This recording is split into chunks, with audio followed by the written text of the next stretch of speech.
This is what no one has ever said in the history of sales. I can't wait for you to take me through your pitch. It's just not a thing. No prospect is sitting there waiting for you to walk them through a deck, show them your PowerPoint, go through a set of slides, or how you wanted to be an entrepreneur since you were 7 years old. Yet for some reason, that is how we approach sales. That is how we approach closing deals. And I've been someone who's been doing this for decades now. I've done it in large global professional service firms, as well as a solo founder and a solopreneur. And no one ever is excited about you clicking, advancing slides, going back a slide. They absolutely want to hear from you. They absolutely need your help or you wouldn't get to that spot. But unfortunately, this is what happens. Inside the prospect's head, they start to hear this, the Imperial Death March. I thought about playing it. I'm not going to hum it for you either. I actually was someone who played this back in the day, but I'm not going to do either of those. But you know the sound. You know that it's not a positive thing. So today we're going to get into why it is that when we get into sales mode, as we try to grow without hiring, we turn into robots. We earn the right to get there, but then we blow it. We have prospects looking for the exit, looking for the mute button, going off camera in the modern way of doing remote sales today. And we lose them before we ever get off the call. So let's talk about this death by PowerPoint. And it doesn't matter whether you use Google Slides, you use more modern tools like Canva. The point is that often we actually wind up using slides and tools as the crutch to get us through these conversations and then don't understand why we are ghosted after the call ends. So this idea of stopping being human is important. You stop listening and you start doing this. You start performing. You start trying to convince. And I wish in some ways that I can say that this was something that I had to learn over time.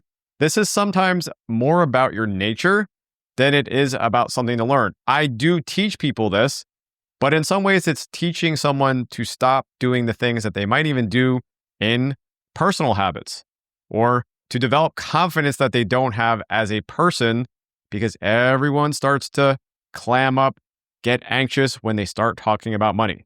And ironically, it doesn't actually matter how big your audience is. It doesn't matter if you're big online. I've had a lot of clients who I've helped grow over time. Some of them had large audiences before working with me, and other ones weren't known at all, became well known due to our work together. But that doesn't always translate into someone who actually knows how to navigate a sales call. I described it this way years ago, that marketers thrive because they can sit there and think about how something works in a broadcast fashion, something that works at scale.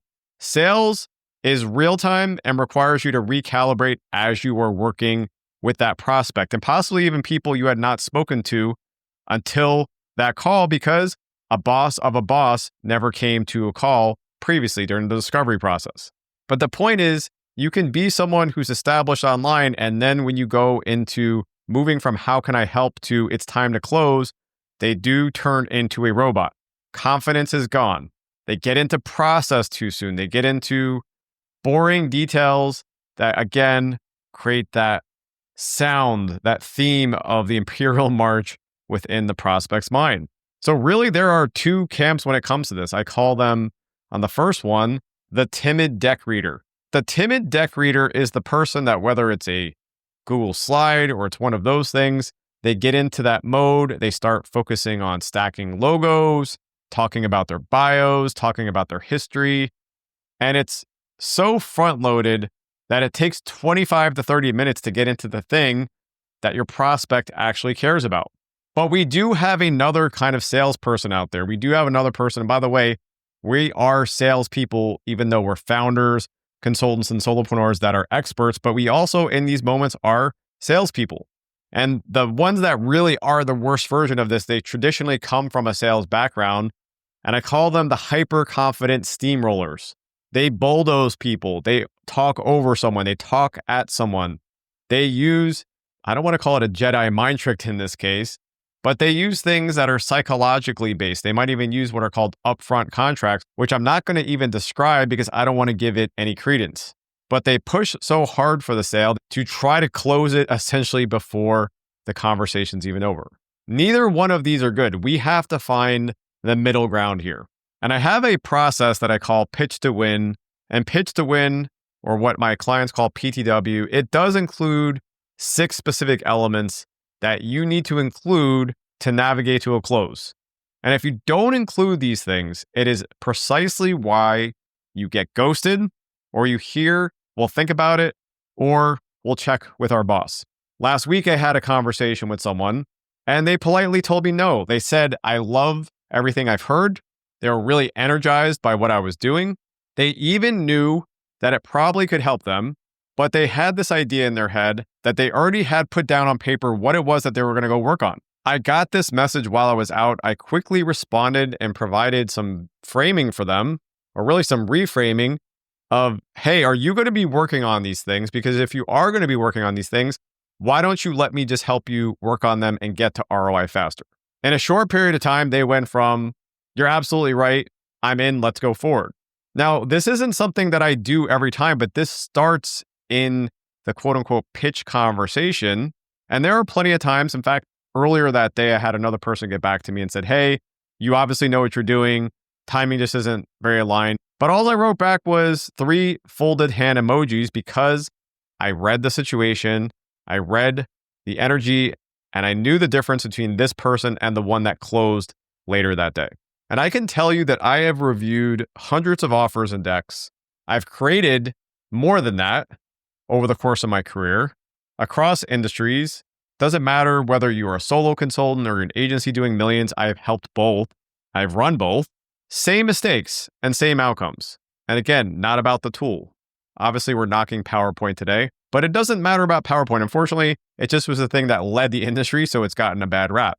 But the rule is simple outside of not being able to cover all of the exact parts of the pitch to win methodology. You cannot use your deck as a crutch. I talk about it instead as what I say is a 6-figure closing asset. And it's not the thing that closes a deal. It's the takeaway. It's the proof that the prospect leaves with.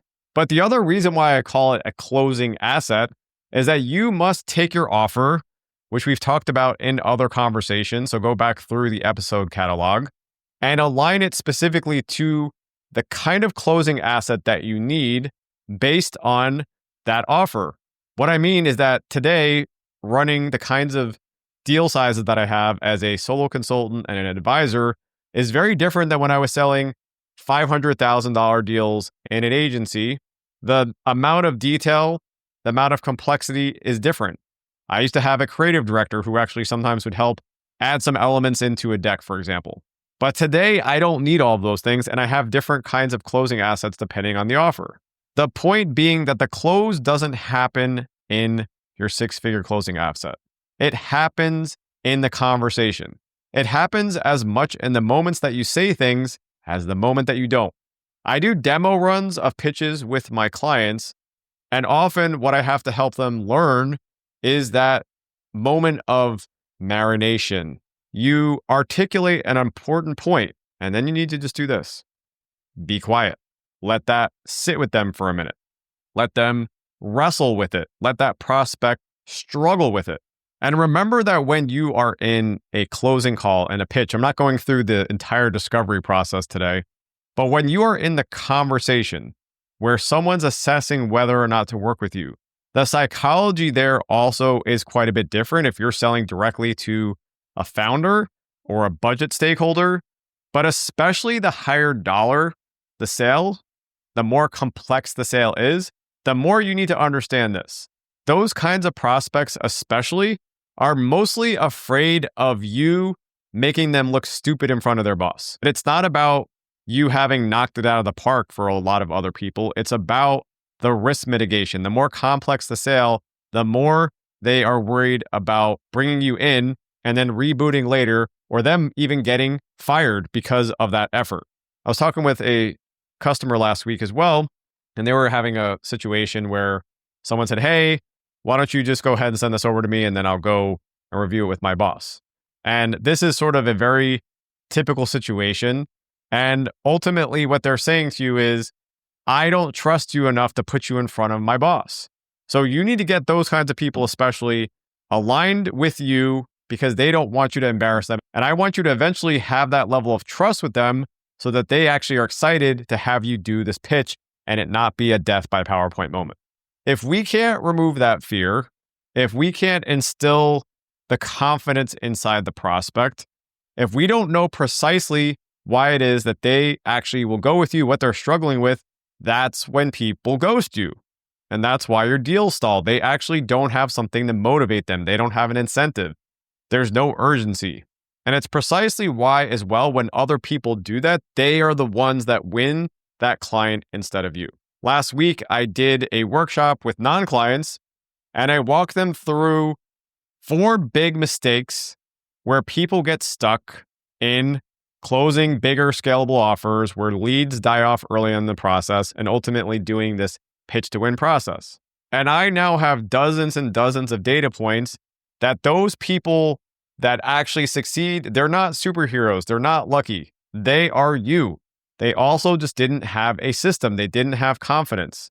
And it's why precisely I have people who have gone from 0 to 20K to 50K months. It's also why I have people that went from, I don't know how to get a lead, or I don't know what to do in this situation when someone starts saying this thing to me. How do I progress it to closing those kinds of clients consistently, or what I call lighthouse clients? Or even someone more recently joined and said, I'm going with you because I keep offering discounts or offering these kinds of incentives that don't really get people aligned with me as an expert. They simply get aligned with me as someone who can get that widget done or that thing done. When I think about death by PowerPoint, I have this idea in my head that if you've ever seen the meme of you were the chosen one, because in the prequels, that is what Obi-Wan is saying to Anakin, that your prospects actually wanted to work with you. You were the chosen one before death by PowerPoint, before you put them to sleep, before you made them look silly or embarrassed in front of their boss. So please don't keep boring your prospects to tears with decks that drag on longer than that Star Wars prequel. Instead, be a human throughout the entire process, not just when you ask them questions through a discovery process where you are feeling confident and you're feeling in command, but also when you are asking for the sale. If you remember, last week's conversation was about being more salesy, which doesn't mean slimy or sleazy. It just means someone who actually is willing to say, I provided you value so far.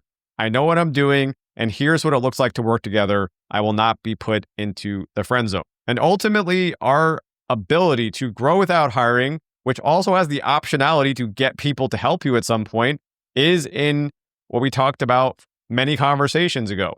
Having a consistent way to generate leads and nurture those leads to a close.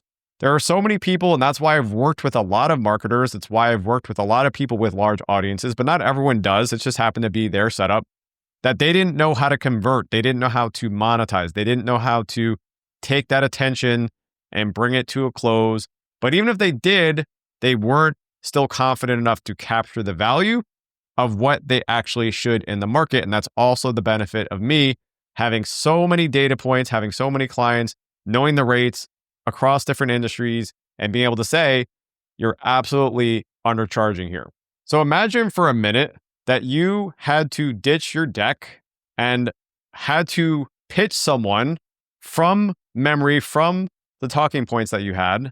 Could you actually close that deal? Could you walk someone through it, have a process that actually gave you confidence? And if you don't have that, then you are relying on tools and you are relying on your credentials. And when you do that, you're watching someone else walk away with the deals you should have closed, as opposed to having a process to pitch the win. Maybe put a whole different way. I don't want you to be Anakin. I want you to be Luke. So that is going to be where we end it for today. Gave you a couple of different episode pointers. Go back through the catalog, spend a lot of time making sure these are actionable, making sure that they're pointed. They don't drag on and on. Every single sentence, every single part of this conversation has meaning for you and has an impact to allow you to do what you want to do, which is to grow your business and do it in a way that matches your philosophy versus what society tells you, which is bigger is better, hire all the people, have the big offices, and so forth.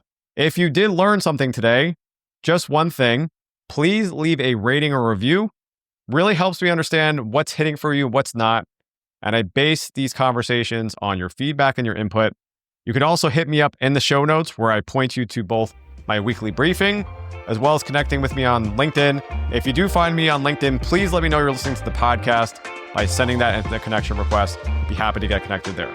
That's where we're going to end it though for this week.